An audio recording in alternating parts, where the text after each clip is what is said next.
You're becoming sort of a regular on my show. You realize that? Yeah. Yeah. How old did you just turn? 12. And a reminder, where is Marlon from? Guatemala. Okay, and here is your amazing mom, right? Roxanne?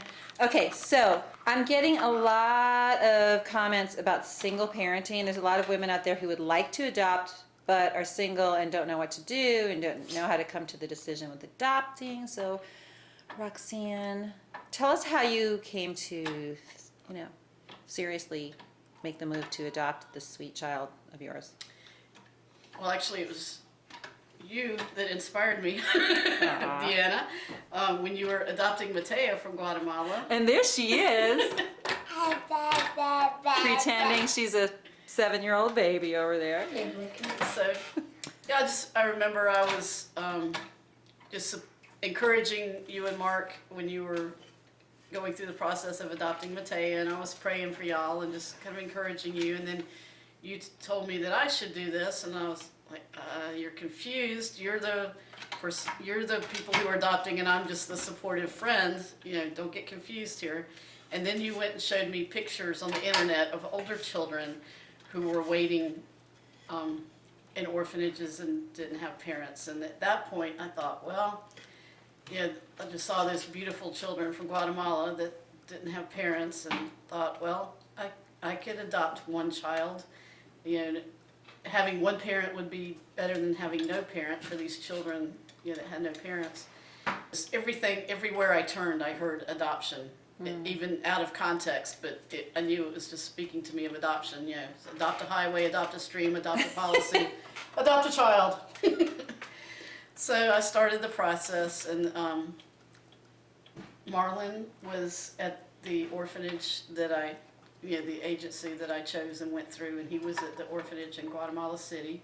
He was 6 years old. He had just turned 7 by the time I was able to bring him home. So wow. we had to wait. We met in October at the orphanage, went down for a long weekend visit, and then the following August, when I was able to fly back down and pick him up and bring him home. There was a van full of the prospective parents that were there at the orphanage at the same time, and the driver drove us up, and he went to the older children's house first. The other people with me that weekend, or with the agency that weekend that I met, were adopting babies who were in the different house at the orphanage. So they were dropping me off first to meet Marlon, and he was downstairs. Apparently they were just getting up from their afternoon siesta after lunch, and one of the house mothers brought Marlon up the stairs in her arms, and when he got to the top step, he literally leaped from her arms and wrapped his arms around my neck and said, "Mommy, Mommy." They all started crying. They didn't even know me. They started crying because he did that immediately, and I was really stunned because I wasn't expecting that reaction. Really, I was expecting him maybe to be shy or standoffish or whatever, but he actually was laying his head on my shoulder. I couldn't even see his face, so I went and sat down.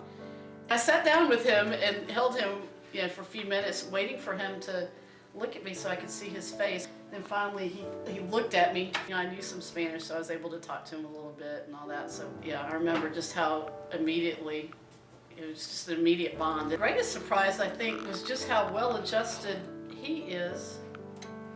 He's usually not this quiet. He adjusted to life here. He learned English quickly, was fairly fluent conversationally within about 3 months.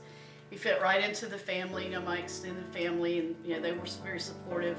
They were shocked at first. Nobody expected me to do this, so really all my friends and family were really shocked, and some of them kind of skeptical when I said I was going to do it. But then once they got over the shock, they were all supportive, and of course they all loved him immediately when he came home. And probably the hardest part is just being responsible financially, but I just stepped out in faith, and God has provided every step of the way. Whenever we have needs, they are filled. Amazing. And even a lot of our wants. Yeah. I guess the hardest adjustment was the same thing with any parent, is having that responsibility and not having all my time to myself, having to realize, I can't just run out at 10 o'clock at night. I have a child asleep in bed. I mean, they just want parents. I remember when I was at the orphanage, other children, I was playing with them. They were on a trampoline, and they would jump off and want me to catch them and then put them back on the trampoline. And Marlon, immediately was possessive of me and jealous when I Yeah. would do that for other children.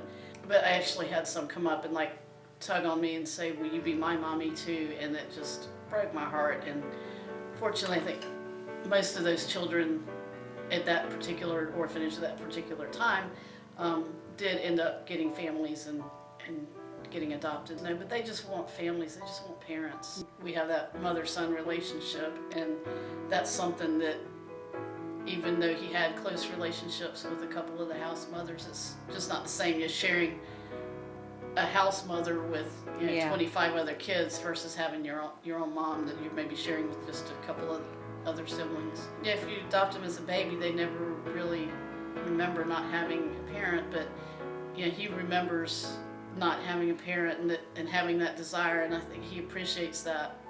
And a lot of times he'll just be like a regular kid, like, just kind of taking things for granted. But then, in quieter moments, he will say things, or like maybe, on his birthday or the anniversary of his adoption day, he'll say, Mommy, thank you for being my mommy. Or when he's saying prayers, at dinner time, and thank you for giving me a mommy that's a good cook. Even though I'm really not, but he doesn't have anything to compare it to, so he thinks I'm a good cook.